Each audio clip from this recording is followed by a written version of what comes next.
Right, what's up guys, it's JD Gaming here, and today I'm bringing you a follow-up from my 5 video I brought you recently, and I'm doing something similar to that I did with Teenage Tosin and bringing you the things I like and don't like about 5 even. I'm ill, I'm sorry, my mind's elsewhere, I've got a cold, you might be able to tell, I don't know. But anyway, as I'm not a huge fan of the map as of yet, I thought I'd go over the things that I like first, and then go to the things I don't like last. Right, things I like. First thing I like is the starting room. It's a really vibrant starting room, it looks really nice, and it's very different to a lot of the starting rooms they have made in the past. If you don't know, it is bright yellow, it has lots of screens and computers around and stuff, and you only have to open one door to be able to get to a decent wall gun in the MPL. And it just has a really nice vibe, it gets you off to a nice positive start to the map. Doing a wall gun challenge in there is always a fun time. And yeah, it's just a really nice starting room. And that kind of brings me on to the second thing I like, and that is the wall guns on the map. Now, the wall guns you have, for the MPL, 750 points away from you.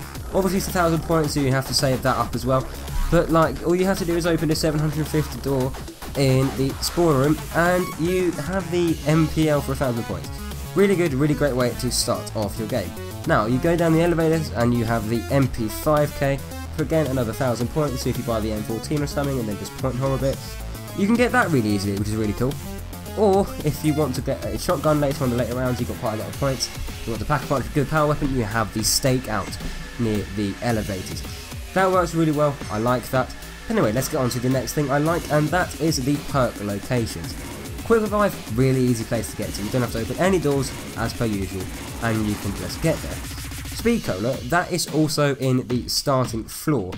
You have to open the 750 door, but then you are by Speed Cola. Obviously you have to turn the power on and stuff like that, but still, I think it's a really nice, inventive way to put it. You don't see a major perk like that so near the starting area very often, but still, I really like it.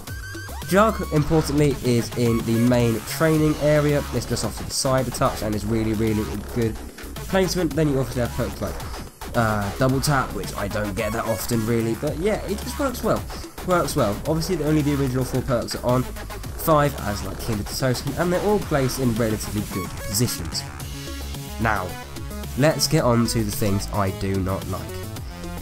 Right, one of the main things I don't like is the Pentagon Thief. Now, I don't dislike the concept of the Pentagon Thief. I think it's quite a cool idea, new inventive boss. They hadn't tried something like this out, and I think it's a good place to do it.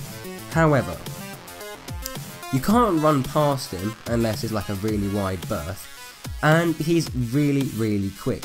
He also comes on round 6, and he's a hardish boss to deal with, so he often steals your only decent gun. You've got that out, you're trying to shoot him, and he catches up with you. If you're sprinting, he's sprinting, he'll catch up with you. Unless you manage to get to the box and get a pretty good gun, pretty powerful gun, quite quickly, you're not going to kill him. It's as simple as that. He'll steal your decent gun, you'll have to buy another wall gun or buy another box. Not a fun time. Obviously, if you've got a ray gun, you can kill him with like 5 shots, that's really cool.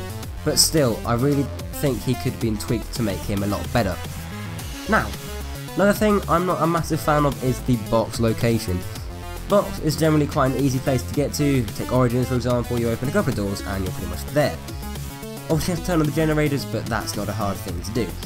But the box, right, from the spawn room you open up the 750 point door, then you open the 1,000 point debris, so that's 1,750 points off the bat. Then you spend 250 points to go down to the second floor, or the ground, I don't know, you start off on the top floor, then you go down 1, all that sort of stuff. So that's 2 grand. Then you have to open up the other elevator for 1,000 more points. Then you have to spend another 250 points to go down another level. And then you have to spend at least another 1,000 points to open up the box area. Now that is over 4,000 points, not including buying a wall gun, buying the box itself.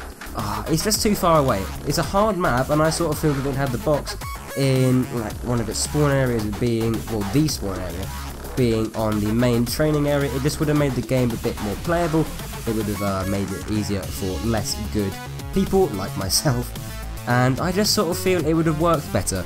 If you think about it, it would make getting It would make the box easier, make the Pentagon Thief a bit easier to deal with, but if you're not very experienced, you could waste all your points, which would add another hard element to the map, from getting Jug harder, all that good stuff.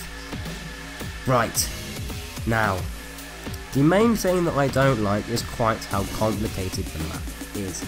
You've got the teleporters, you've got the DEFCON levels, got all of that stuff, and it's just like, is this really necessary? And my honest answer to that is no. I would much prefer the map to simply have areas you can go, areas you can't go, and you have to run in between the areas you can go, or you don't get there. Quite simple. Well, the teleporter idea has worked. Go back to Doris, the teleporters there really worked, so you know exactly where you're going to be taken. There was only one place to teleport to. Worked really well. Kino, you teleported to Pack-a-Punch, that's it. Moon, not a great map, but the teleporter system works really, really well. Whilst in this, oh, I just don't like it at all. I'd like you don't have to pay, that would have been the right place if you had to pay for it. But, 5, it seems like a good idea. Good idea for a map, it's a great setting, I absolutely love the setting. It just works really well, the feel of the map is great. But they messed up on several things, and it has made it a not very popular map with the general Zombies community. Anyway guys, that's all I've got for you today, I hope you have enjoyed. Please like, comment and subscribe if you haven't done already. Been getting some good support on my recent videos, so thank you so much for that guys. And I'll see you in my next video. Bye.